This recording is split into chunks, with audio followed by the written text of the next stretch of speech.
Hello class 12th, welcome to learn with Zenith Guru. मैं हूं निकी पंडित और आज हम करने वाले हैं एनसीईआरटी की रीडिंग। लास्ट टाइम हमने सेल यानी कि बैटरी इन सब के बारे में पढ़ा था, ठीक है। अब लास्ट हमारा क्या बचा है कि बस हमें एनसीईआरटी की रीडिंग करनी है और इन टेक्स्ट क्वेश्चन करने हैं।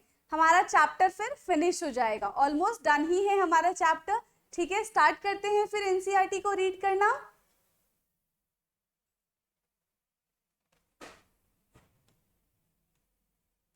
कहां से हमें रीडिंग करनी है? इलेक्ट्रोलिटिक सेल एंड इलेक्ट्रोलिसिस, ठीक है। लास्ट टाइम हमने इसके पहले तक का कवर कर लिया था, अब बस इतना ही बचा हुआ है। In an electrolytic cell, external source of voltage is used to bring about a chemical reaction. Electrolytic cell में क्या होता है, हम बाहर से वोल्टेज लेकर आते हैं ताकि हम सेल रिएक्शन कंप्लीट कर सके। The electrochemical process are of the great importance in the laboratory and the chemical industry. One of the simplest electrolytic cell consists of two copper strips dipping in a aqueous solution of other copper sulfate. If a DC voltage is applied to the two electrodes, then copper 2 positive ion discharge at a cathode that is negatively charged and the following reactions takes place. क्या कह रहे हैं यहाँ पे, इन्होंने cell के बारे में बताया है। क्या है cell? One of the simplest electrolytic cell. एक सिंपल इलेक्ट्रोलिटिक सेल में क्या क्या चीजें होती है, दो कॉपर की स्ट्रिप्स होती हैं जो कि कॉपर के ही सोल्यूशन में डिप होती है, ठीक है। अगर हमने कॉपर की जो इलेक्ट्रोड्स लिए हैं और उस कॉपर का ही सोल्यूशन होगा, जैसे कॉपर, तो कॉपर सल्फेट, ओके, वो हमने लिया है, ठीक है। तो हमारे पास दो आयंस बनेंगे, एक पे कैथोड होगा, एक पे एनोड होगा। जहां पे ऑक्सीडेशन होगा वहां पे क्या होगा, लॉस ऑफ इलेक्ट्रॉन, और जहां पे रिडक्शन होगा वहां पे होगा गेन ऑफ इलेक्ट्रॉन। तो कॉपर क्या कर रहा है, कॉपर अपने इलेक्ट्रॉन्स को गेन कर रहा है, यानी कि कॉपर जिस पे भी आएगा वो क्या होगा, रिडक्शन होगा। और रिडक्शन किस साइड होता है, एनोड की साइड रिडक्शन होता है, ठीक है। Copper metal is deposited on the cathode. देखो जिस साइड रिडक्शन हुआ है उसके ऑपोजिट साइड जाके वो चिपक जाएगा, क्योंकि एनोड क्या है, यहाँ पे देखो एनोड पे रिडक्शन हो रहा है, ठीक है। But copper metal is deposited to the cathode. At anode copper is converted into copper 2 positive. Anode पे क्या हुआ, रिडक्शन हुआ, तो एनोड पे ही कॉपर से कॉपर 2 पॉजिटिव बन जाएगा बाय द रिएक्शन। यहाँ पे क्या हो रहा है, एक साइड कॉपर ने क्या किया, इलेक्ट्रॉन लेके, इस साइड पे कॉपर ने इलेक्ट्रॉन लिया है यानी कि गेन किया है, तो वो कन्वर्ट हो गया कॉपर सॉलिड में। दूसरी साइड क्या हुआ है, कॉपर ने इलेक्ट्रॉन छोड़ा है, यानी कि कॉपर ने इलेक्ट्रॉन डोनेट किया है, क्योंकि अभी हमने क्या देखा कि दो इलेक्ट्रोड है, दोनों इलेक्ट्रोड कॉपर के हैं, तो एक बार एक रिडक्शन करेगा तो एक ऑक्सीडेशन करेगा, एंड वाइसा वर्सा, ठीक है, ओके। तो यहाँ पे क्या हुआ, यहाँ पे हुआ है ऑक्सीडेशन, इसने इलेक्ट्रॉन लूज कर दिया और ये कॉपर से बन गया copper 2 positive. Thus copper is dissolve oxidized at anode and deposit reduced at cathode, ठीक है। कॉपर क्या हो रहा है, thus copper is dissolve oxidized at anode, anode पे ऑक्सीडाइज होगा, and deposited reduce at cathode, और जो बचा हुआ है वो किस पे जाके अटैक करेगा, वो कैथोड पे जाके अटैक करेगा। This is the basic form of industrial process which impure copper is converted into copper of high purity। यही एक तरीका है क्या है, जिसमें impure copper को हम प्योर कॉपर में कन्वर्ट कर सकते हैं।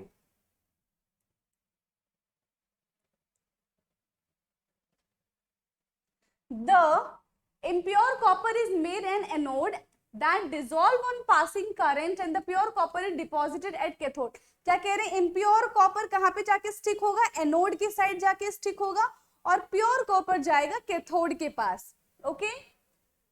Many metals like sodium, magnesium, aluminum, etc. are produced on a large scale by the electrochemical reductions of their irrespective cations, where no suitable chemical reducing agents are available for this purpose। बाकी के जो other metals है उनको भी, जो impure metals होते हैं उनको प्योर करने के लिए हम ये टेक्निक यूज करते हैं, ठीक है, और कोई इसमें दूसरा केमिकल्स हम यूज नहीं करते हैं। Sodium and magnesium metal are produced by the electrolysis of their fused chloride, and the aluminium is produced by the electrolysis of aluminium oxide। जैसे कि क्लोरीन, हमें प्योर क्लोरीन चाहिए तो क्लोराइड से हम क्लोरीन निकाल लेंगे, और दूसरा क्या है, एल्यूमिनियम ऑक्साइड से हम प्योर एल्यूमिनियम निकालेंगे। अभी यहाँ पे एल्यूमिनियम के साथ ऑक्सीजन भी अटैच है, हम क्या करेंगे, इलेक्ट्रोलिसिस की हेल्प से उनको सेपरेट कर देंगे, एल्यूमिनियम हमें अलग मिल जाएगा और ऑक्सीजन अलग लिबरेट हो जाएगा in the presence of cryolite. Quantitative aspects of electrolysis, ठीक है, अब क्वांटिटेटिव एस्पेक्ट्स जानेंगे हम इलेक्ट्रोलिसिस का, जिसमें हम पढ़ेंगे फराडे लॉ। फराडे ने 2 लॉ दिए थे, ठीक है, जानेंगे कि दोनों लॉ में क्या क्या चीजें हैं। सबसे पहला है Michael Faraday was the first scientist who describe the quantity aspects of electrolysis. यहाँ पे हम देख रहे हैं इलेक्ट्रोलिसिस हो तो रहा है, ठीक है, बट इलेक्ट्रोलिसिस में क्वांटिटी कितना प्रोड्यूस हो रहा है ये हमें किसने बताया था, क्वांटिटेटिव एस्पेक्ट्स हमें बताया फराडे ने, ठीक है, फराडे जिसको हम एफ से रिप्रेजेंट करते हैं। Now Faraday law was also flow what has been discussed earlier, और इसमें क्या होगा,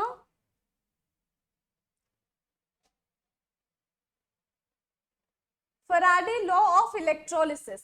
After his extensive investigation on electrolysis of solution and melts of electrolytes, Faraday published his results during 1833 to 1834 in the following well-known Faraday's 2 law of electrolysis. Faraday ने study करके क्या दिया, 2 law दिए थे, ठीक है, दोनों लॉ ही बहुत ज्यादा इंपॉर्टेंट है हमारे एग्जाम पॉइंट ऑफ व्यू से, ओके। क्या है first law, first law, the amount of chemical reaction which occur at any electrode during the electrolysis by a current is proportional to the quantity of electricity passed through the electrolyte solutions or the solution or melt, यानी कि molten solution। 2 solution की बात करें, aqueous solution, molten solution। क्या कह रहे हैं, the amount of chemical reaction, जो amount है chemical reaction का किसी भी इलेक्ट्रोड पे, ठीक है, जब हम इलेक्ट्रोलिसिस कराएंगे, जब उसमें हम करंट पास कराएंगे तो वो डायरेक्टली प्रोपोर्शनल होगा किसके, directly proportional to the quantity of electricity pass through the electrolyte, directly proportional होगा कि कितनी क्वांटिटी हम पास कर रहे हैं उस सॉल्यूशन में, ठीक है। ये था हमारा Faraday first law.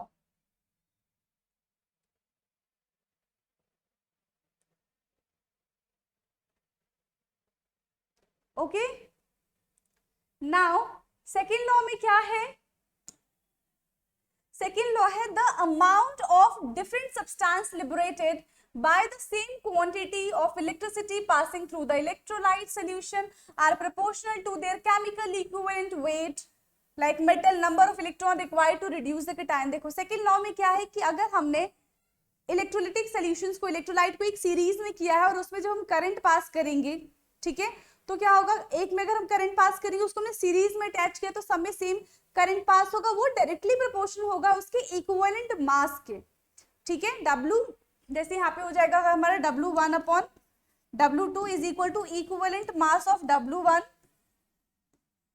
Upon equivalent mass of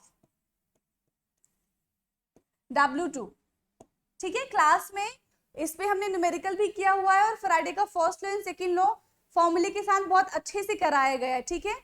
अगर आपको अब मतलब वाली वीडियो देखनी है, ठीक है, तो आप प्लेलिस्ट में जा सकते हो इलेक्ट्रोकेमिस्ट्री की, वहां से आप देख सकते हो, ओके। Now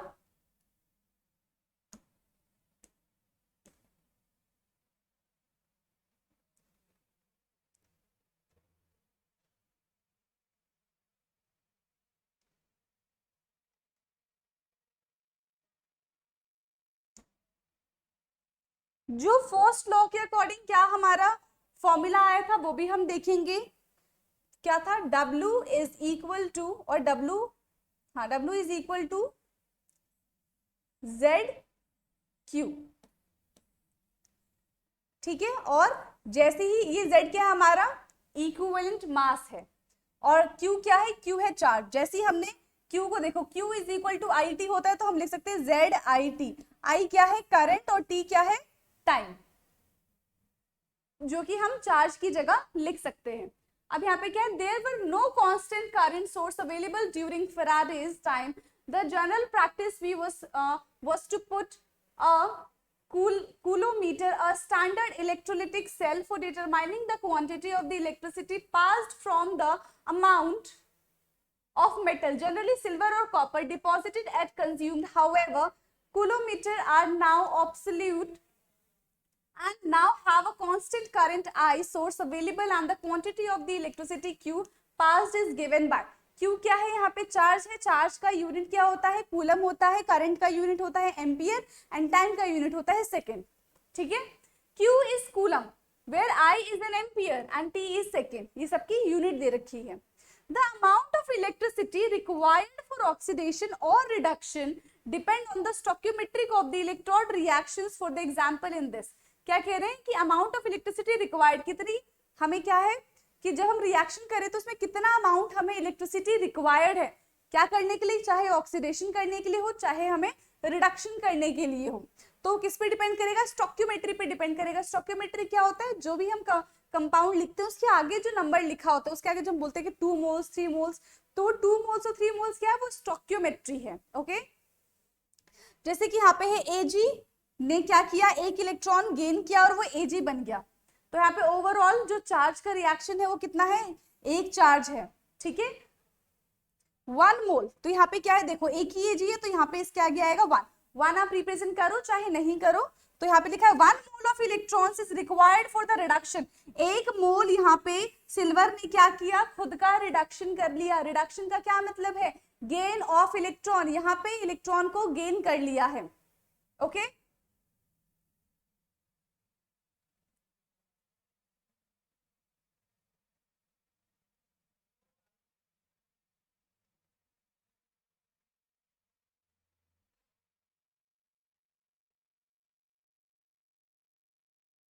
okay.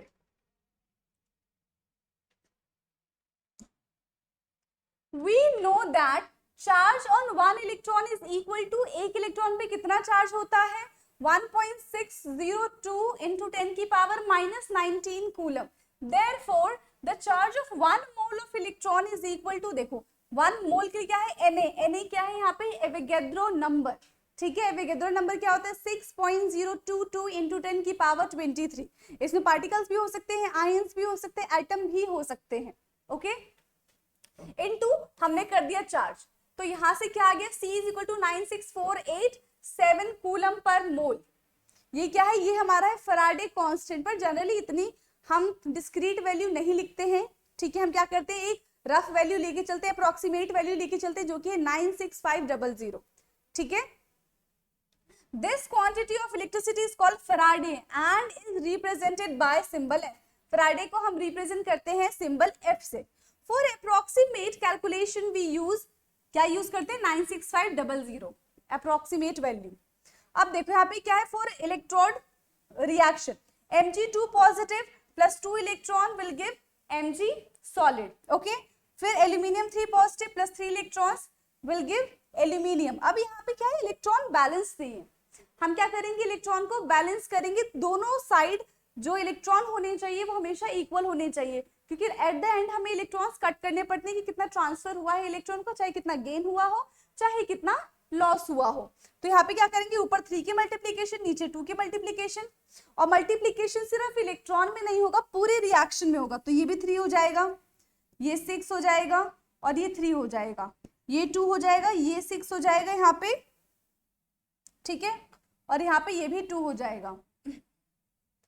ओके. इसमें क्या है, ये दोनों ही हमारा किसका है रिएक्शन, ये दोनों ही हमारा रिडॉक्स रिएक्शन, सॉरी रिडॉक्स नहीं, रिडक्शन रिएक्शन है. रिडक्शन रिएक्शन क्या, दोनों ने इलेक्ट्रॉन को गेन करके खुद का रिडक्शन कर लिया है.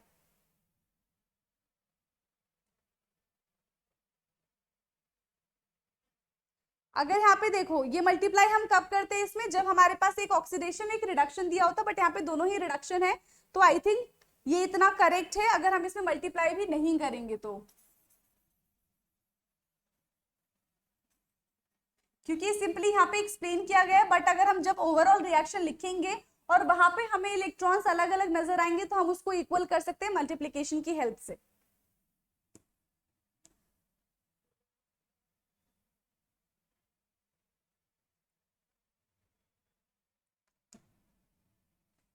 It is obvious that 1 mole of Mg2 positive and Al3 required 2 mole of electron. देखो 1 मोल Mg2 पॉजिटिव को कितने इलेक्ट्रॉन चाहिए थे? 2 इलेक्ट्रॉन चाहिए थे. वहीं 1 मोल एल्यूमिनियम 3 पॉजिटिव को कितने इलेक्ट्रॉन चाहिए थे? 3 इलेक्ट्रॉन चाहिए थे of electron respectively.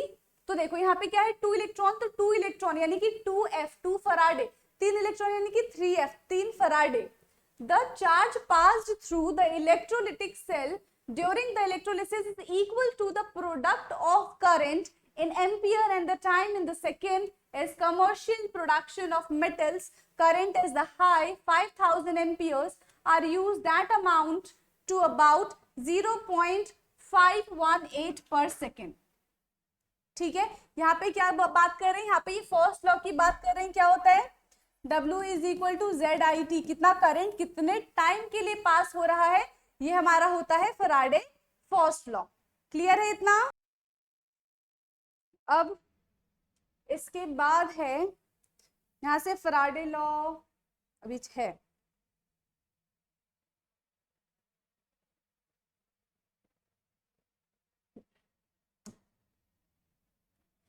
The products of electrolysis depend on the different oxidizing and the reducing species present in the electrolytic cell and their standard electrode potential. Moreover, some of the electrochemical process, although feasible, are so slow kinetic that at the lower voltage these do not seems to take place, and the extra potential called over potential has to be applied, which makes such process more difficult to occur.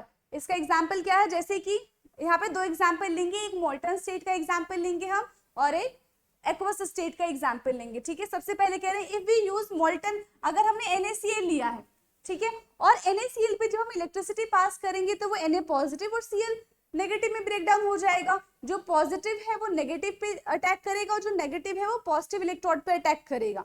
ठीक है, और वहां से हम दोनों को separate कर सकते हैं. तो यहाँ पे क्या करें? NaCl the product of electrolysis sodium metal and the chlorine gas, but here we have only one cation Na positive which is reduced at cathode. जो Na positive है वो reduce होगा at cathode, जैसे कि यहाँ पे क्या हो रहा है ये, and one anion Cl negative which is oxidized at the anode.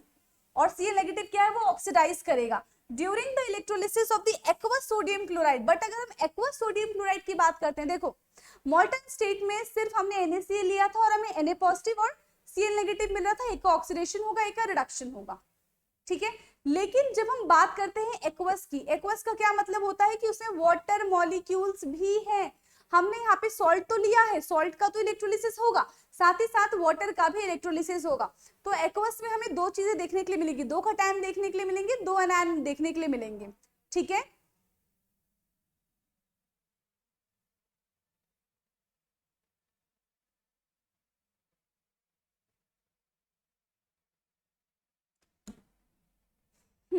during the electrolysis of aqueous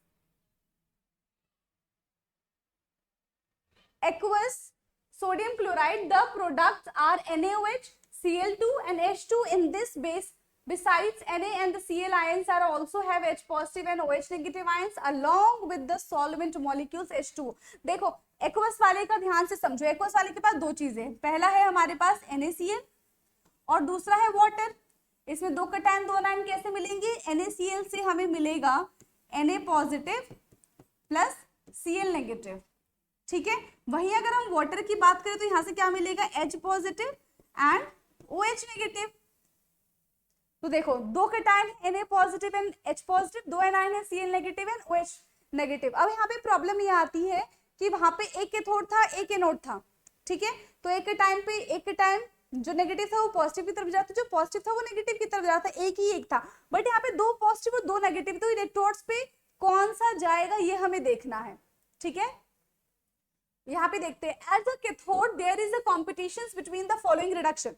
Na positive ने खुद का क्या किया? रिडक्शन किया है. और यहाँ से H पॉजिटिव भी खुद का क्या कर सकता है? रिडक्शन कर सकता है. दोनों ही रिडक्शन करेंगे. क्लियर है? फिर the reaction with the higher value of E0 is preferred and therefore reaction at the cathode during the electrolysis. अब यहाँ पे क्या चेक करें, जिसकी ई नॉट की वैल्यू ज्यादा होगी, जिसकी ई नॉट की वैल्यू बड़ी होगी वो मोस्ट प्रेफरेबल होगा, ठीक है। तो हम ई नॉट की वैल्यू से चेक करेंगे कौन ज्यादा प्रेफरेबल है।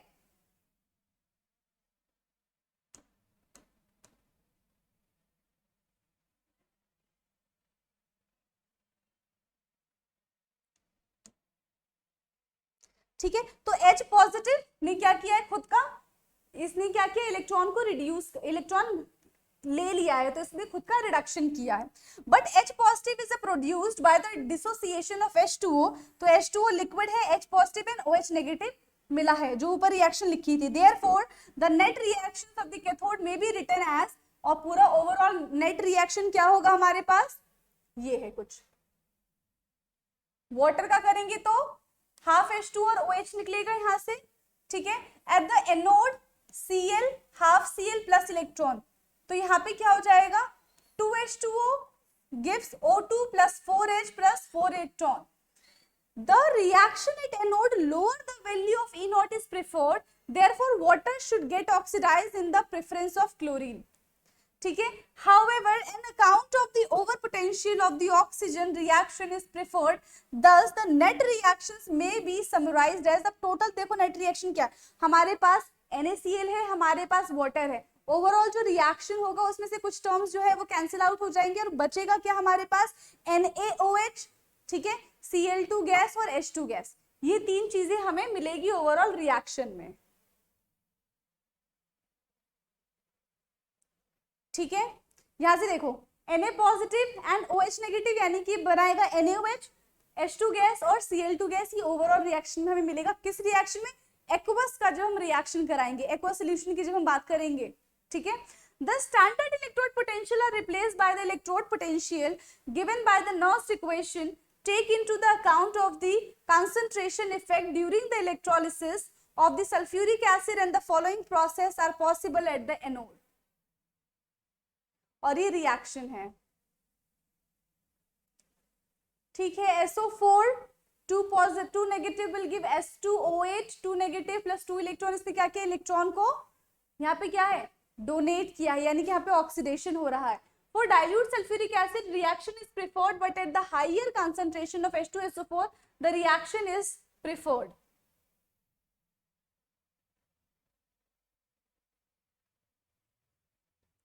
यहां से अब क्या स्टार्ट हो जाएगा, यहां से स्टार्ट हो रहा है battery,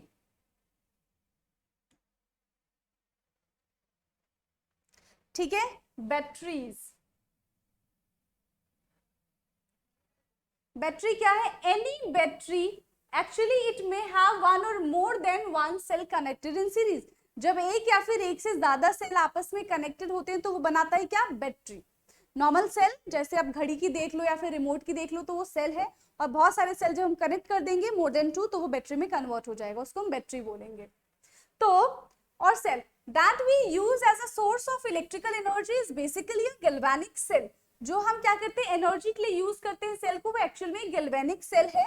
whereas the chemical energy of redox reaction is converted into the electrical energy, और उसके अंदर क्या होता है, redox reaction चल रही होती है जो कि इलेक्ट्रिकल एनर्जी में कन्वर्ट कर देती है उसको, okay.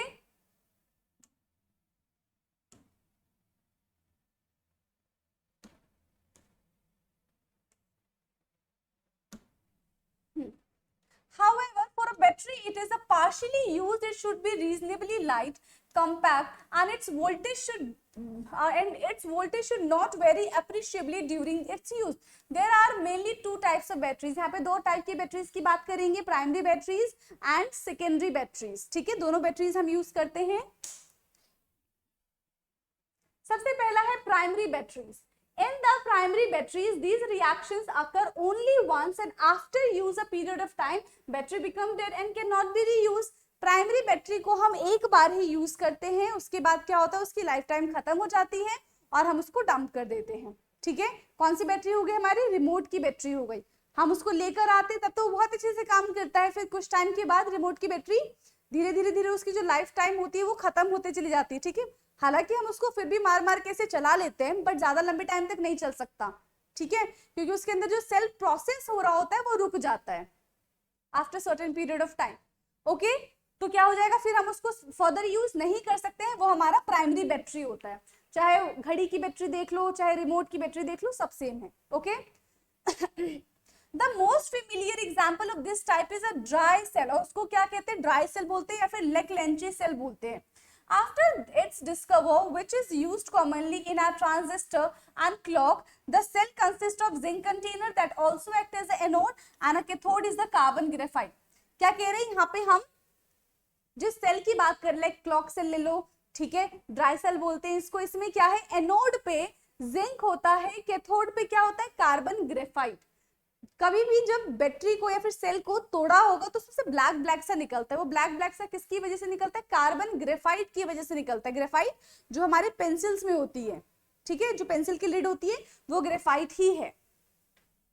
By the powdered magnesium dioxide and the carbon, the space between the electrode is filled by the moist space. देखो यहाँ पे ये पूरा बना के दिखाया गया है, ठीक है, यही है बैटरी। जब हम इसको अंदर से देखेंगे तो इसमें क्या है, ये ऊपर कार्बन रॉड है, जिसको हमने कैथोड बोला है। दो टर्मिनल्स होते हैं, positive terminal and negative terminal, ठीक है।